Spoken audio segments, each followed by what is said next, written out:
Yang sesungguhnya, keris memiliki unsur spiritualitas budaya yang mampu melebur, menyatu, dan selaras dengan segala keyakinan.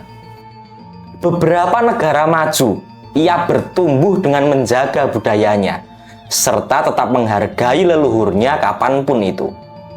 Maka kita harus menjaga dan memberikan penghargaan terhadap para leluhur, dengan tetap melestarikan warisannya. Maka Indonesia dengan keberagaman dan kekayaannya akan mengikuti kemajuan bangsa lain. Sudah, sekarang mari kita menalar keris.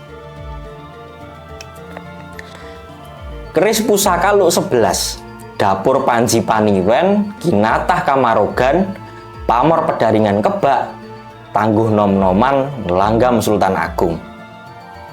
Jika panjenengan mau mengalihrawatkan, bisa langsung hubungi kami ya.